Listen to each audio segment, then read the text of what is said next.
Hello guys, क्या हाल चाल? बढ़िया एकदम। तो मैं मेहुल शर्मा आपका स्वागत करता हूँ आपके अपने YouTube channel chemistry with Mehul में। तो आज हम करने वाले हैं chapter number 3, metals and non metals. तो आज जो बाहर से आपकी जो बैकग्राउंड आवाज़ आ रही है उसके लिए मैं माफ़ी चाहूँगा, ठीक है। पर थोड़ा सा आप मैनेज कर लीजिएगा आज, ठीक है। तो बात करें मेटल्स क्या होते हैं। तो मेटल्स कोई भी आपके जो ऐसे होते हैं जिनको देखिए मेटल्स की प्रॉपर्टी क्या होती है, वो शाइनी होते हैं, वो लस्ट्रस होते हैं, वो मैलिएबल होते हैं, डक्टाइल होते हैं, ठीक है। यानी कि आप उसको जो है एक लंबी सी वायर में, पतली सी तार में बना सकते हैं, वो डक्टाइल होते हैं। पतली सी शीट में बना सकते हैं, आप क्या होते हैं, वो मैलिएबल होते हैं। आप वो सोनोरस होते हैं। सोनोरस यानी कि आप जब उस पर जैसे घंटी, आप मंदिर जाते हैं, ठीक है, तो मंदिर में जब घंटी बजाते हैं तो उसमें टंग की आवाज़ आती है, ठीक है। तो टंग आवाज़ आती है ना, वो क्या है, सोनोरस साउंड होती है, ठीक है। जो मेटल्स होते हैं बहुत गुड कंडक्टर होते हैं इलेक्ट्रिसिटी और हीट के, ठीक है। इलेक्ट्रिसिटी और हीट के बहुत अच्छे क्या होते हैं, वो कंडक्टर होते हैं। ये हार्ड होते हैं जनरली, ठीक है। ये है आपका मेटल की। और नॉन मेटल्स क्या होते हैं, ये देखिए शाइनी नहीं होते हैं। जैसे आप ये पेन देख रहे हैं, क्या ये पेन शाइनी है? ये बिल्कुल बिल्कुल नहीं, ये पेन शाइनी नहीं है। क्यों? क्योंकि ये मेटल नहीं है, ठीक है। ये सॉफ्ट भी नहीं होते हैं, माफी सॉफ्ट होते हैं बहुत ज़्यादा, ठीक है। क्या है, देखिए बहुत सॉफ्ट होते हैं पेन जो होते हैं आपके, प्लास्टिक जो होती है बहुत सॉफ्ट होती है। इसको आप पतली सी तार में नहीं बना सकते। अब मैं इसको तोड़ूँ, अगर मैं इसको ऐसे पत्थर माफ करिए जो हथौड़े से मारूंगा तो क्या होगा, ये पतली सी तार में नहीं बनेगा, टूट जाएगा ये, ठीक है। और इसको आप जो है क्या करते हैं, आप इसको थिन शीट में भी नहीं बना सकते हैं, यानी कि डक्टाइल नहीं होते और मैलिएबल नहीं होते, सोनोरस नहीं होते हैं। देखिए, सुनिए, आप ध्यान से सुनिए, यहाँ पे देखिए, तो आवाज़ इसमें से नहीं आती है, ठीक है। इसमें से आपकी आवाज़ नहीं आती है। और ये इलेक्ट्रिसिटी और हीट के बहुत गंदे कंडक्टर होते हैं, यानी कि क्या होते हैं, ये होते हैं इंसुलेटर्स। ये क्या होते हैं, इंसुलेटर होते हैं, यानी कि इलेक्ट्रिसिटी को पास होने नहीं देते हैं, इलेक्ट्रिसिटी और हीट को पास होने नहीं देते हैं, ठीक है। होते हैं नॉन मेटल्स। अब देखो कुछ एक्सेप्शनल केस आते हैं मेटल और नॉन मेटल के। एक्सेप्शनल केस आते हैं मेटल और नॉन मेटल के। देखिए, जितने भी मेटल हैं सारे क्या होते हैं, सॉलिड होते हैं रूम टेम्परेचर पे। सारे सॉलिड होते हैं रूम टेम्परेचर पे, बस एक मरकरी को छोड़ के। मरकरी एक ऐसा मेटल है जो कि रूम टेम्परेचर पे क्या होता है, लिक्विड फॉर्म में होता है। किस फॉर्म में होता है? लिक्विड फॉर्म में होता है, ठीक है। सीजियम और गैलियम, सीजियम और गैलियम आपके दो ऐसे वो हैं मेटल जो कि क्या करते हैं, इतने, इनका जो मेल्टिंग पॉइंट है इतना कम होता है कि आप इसको अपनी हथेली पे रखेंगे पिघल जाएंगे। हथेली पे रखते ही क्या होंगे, पिघल जाएंगे। ये कौन? आपका सीजियम और गैलियम, ठीक है। आयोडीन आपका एक ऐसा नॉन मेटल है जो कि लस्ट्रस होता है। आयोडीन आपका एक ऐसा नॉन मेटल है जो कि लस्ट्रस होता है, चमकदार होता है, ठीक है। और कार्बन को भी आप जानते हैं, ठीक है। अभी हम अगले चैप्टर में पढ़ेंगे कार्बन के बारे में। तो कार्बन के जो है दो एलोट्रॉप्स होते हैं। कार्बन के दो एलोट्रॉप्स होते हैं। एलोट्रॉप्स क्या होता है, हम जब चैप्टर नंबर 4 पढ़ेंगे आपको तब समझ आ जाएगा एलोट्रॉप्स क्या होते हैं, ठीक है। जो कार्बन है उसके पास जो एलोट्रॉप्स होते हैं उसके, जैसे डायमंड और ग्रेफाइट। डायमंड और ग्रेफाइट जो है वो दो एलोट्रॉप्स होते हैं कार्बन के, जिसमें जो डायमंड है वो सबसे हार्डेस्ट मटेरियल है वर्ल्ड में। वर्ल्ड का सबसे हार्डेस्ट मटेरियल कौन है? डायमंड। और जबकि ये क्या है, नॉन मेटल। और नॉन मेटल क्या होते हैं? सॉफ्ट होते हैं। नॉन मेटल क्या होते हैं? Generally soft. पर ये क्या है? हार्डेस्ट मेटल है, हार्डेस्ट मटेरियल है वर्ल्ड में। जो ग्रेफाइट है, ग्रेफाइट बहुत अच्छा कंडक्टर है किसका? इलेक्ट्रिसिटी का। पर यहाँ पे क्या है, they are poor conductor of electricity. तो यह क्या है? पुअर कंडक्टर नहीं है, ये बहुत अच्छे कंडक्टर है, बहुत अच्छे कंडक्टर होता है ग्रेफाइट किसका? इलेक्ट्रिसिटी का, ठीक है। एल्कलाई मेटल जैसे हम बात करें, लिथियम है, सोडियम है, पोटेशियम है, ये सब क्या है, इतने सॉफ्ट होते हैं कि नाइफ से कट जाते हैं। पर यहाँ पे आप देखिए क्या है, ये metals are generally hard, metals are generally hard. पर यहाँ पे क्या कह रहा है, ऐसे एल्कलाई मेटल, ये जैसे लिथियम, सोडियम और पोटेशियम, इतने क्या होते हैं, ये इतने सॉफ्ट होते हैं कि आप इसको चाकू से भी काट सकते हैं, ठीक है। तो यहाँ पे कुछ एक्सेप्शंस थी किसकी? मेटल्स की और नॉन मेटल्स की। अब बात करें chemical properties of metal, chemical properties of metals. तो क्या है कि जब आपने मेटल को किसकी प्रेजेंस में जलाया, आपने मेटल को जलाया आपने एयर की प्रेजेंस में, तो क्या होगा, मेटल को अगर आपने एयर की प्रेजेंस में जलाया तो क्या होगा, वो मेटल ऑक्साइड बना देगा। क्या बना देगा? मेटल ऑक्साइड बना देगा। When metals are burnt in air, it form metal oxide। जब आपने मेटल को एयर की प्रेजेंस में जलाया, क्या बनाएगा? मेटल ऑक्साइड बना देगा। क्या बना देगा? वो मेटल ऑक्साइड बना देगा। जैसे हम बात करें मैग्नीशियम है, आप बात करें मैग्नीशियम है, मैग्नीशियम की आपने रिएक्शन कराई किससे? ऑक्सीजन से। आपने मैग्नीशियम की रिएक्शन किससे कराई? ऑक्सीजन से। क्या बनाएगा? मैग्नीशियम ऑक्साइड बना देगा। ऐसे आपने कॉपर की रिएक्शन किससे कराई? ऑक्सीजन से। क्या बना देगा? कॉपर ऑक्साइड बना देगा। आपने जो है एल्यूमिनियम की रिएक्शन किससे कराई? ऑक्सीजन से। क्या बनाएगा? एल्यूमिनियम ऑक्साइड बना देगा, ठीक है। अब देखिए, जो कुछ ऐसे ऑक्साइड्स जो कि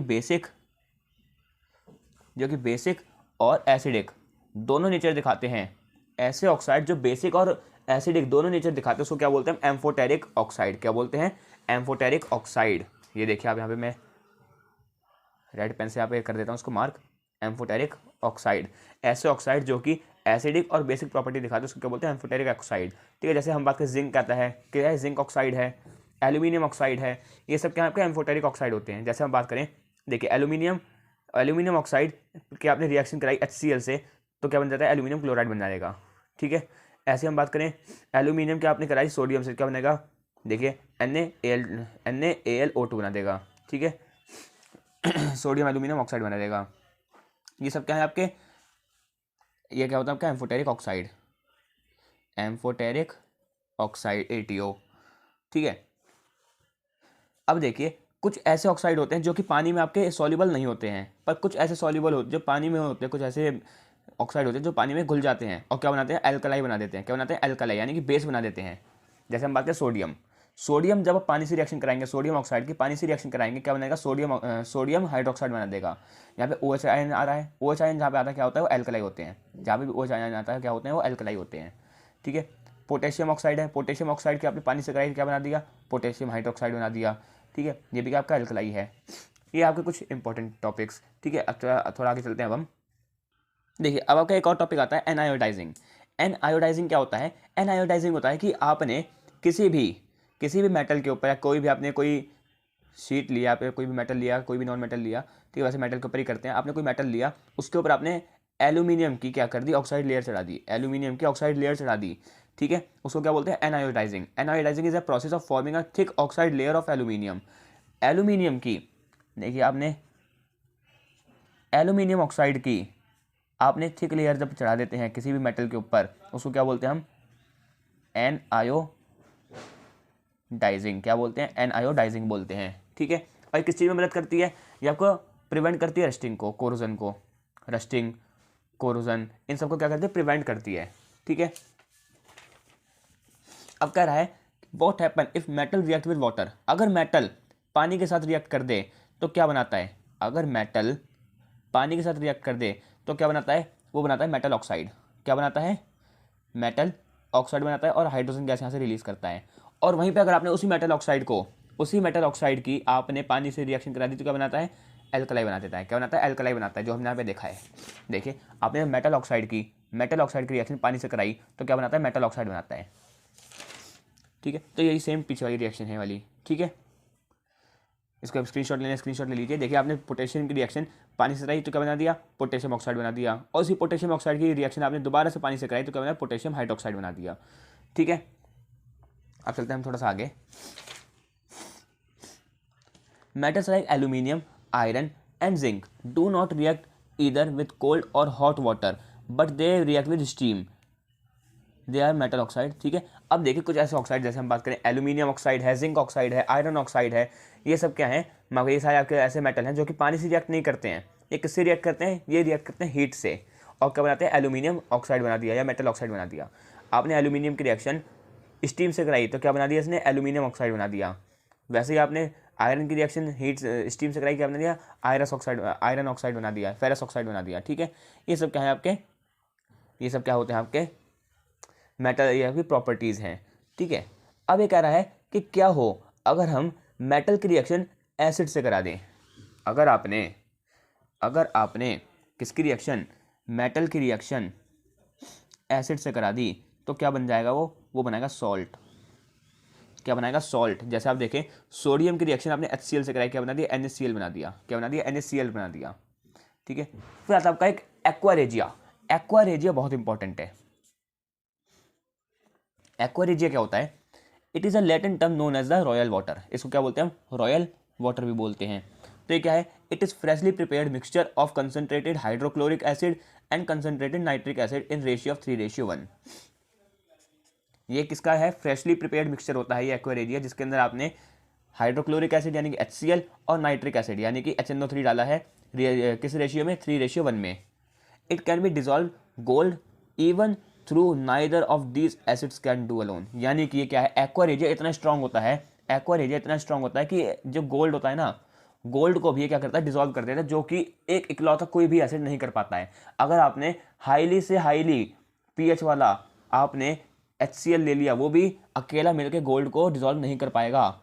आपको उसमें बनाना पड़ेगा, एक्वा रेजिया बनाना ही पड़ेगा, तभी जाकर के गोल्ड डिसॉल्व होएगा। इतना खतरनाक होता है आपका एक्वा रेजिया। ठीक है, अब बात करते हैं अब हम, ठीक है, अब हमारा जो है ना ये लास्ट टॉपिक रहता है, उसके बाद हम जो अपना अगला टॉपिक करेंगे अपनी अगली वीडियो में। ठीक है, how do metal react with solution of other metal salts. अब अगर आपने अदर मेटल सॉल्ट्स, आपने कोई, जैसे आपने एक मेटल लिया, आपने जैसे हमने मान लिया कि आपने एक मेटल ले लिया ए, मेटल ए की रिएक्शन आपने किससे करा दी, salt of metal B, salt of metal B से करा दी, तो क्या हो जाएगा आपका, क्या बन जाएगा, मेटल बी बना देगा। यानी कि क्या कह रहा हूं मैं, आपने जब Fe की रिएक्शन CuSO4 से कराई, आपने Fe की रिएक्शन CuSO4 से बनाई, तो क्या बन जाएगा, वो फेरस सल्फेट बना देगा। क्या बना देगा, फेरस सल्फेट बना देगा, और कॉपर यहाँ से रिलीज कर देगा। ये है आपकी रिएक्शन। ठीक है, अब ये कैसे होगा, आपने पढ़ी थी वो डिस्प्लेसमेंट रिएक्शन, ये वही है। ठीक है, रिएक्टिविटी सीरीज देखिए, रिएक्टिविटी सीरीज हमने आपको डिस्प्लेसमेंट रिएक्शन में बताई थी कि जो ज़्यादा रिएक्टिव होगा वो कम रिएक्टिव को क्या करेगा, डिस्प्लेस कर देगा, और ये आपकी रिएक्टिविटी सीरीज है। देखिए याद करने का तरीका, कहो ना मंगल जंगल फिरा, फिर भी हमको मरकरी सिल्वर गोल्ड दिया। कहो ना मंगल जंगल फिरा, फिर भी हमको कॉपर मरकरी सिल्वर गोल्ड दिया। ठीक है, ये है आपका इसको याद करने का तरीका। ठीक है, जैसे ऊपर जाएंगे मोस्ट रिएक्टिव रहेंगे, नीचे आएंगे तो लीस्ट रिएक्टिव होते रहेंगे। ठीक है, तो ये थे आपके आज की वीडियो में। अब अगली वीडियो में हम अपना चैप्टर यही वाला जो सेकंड थर्ड चैप्टर वो भी हम खत्म कर देंगे अपना।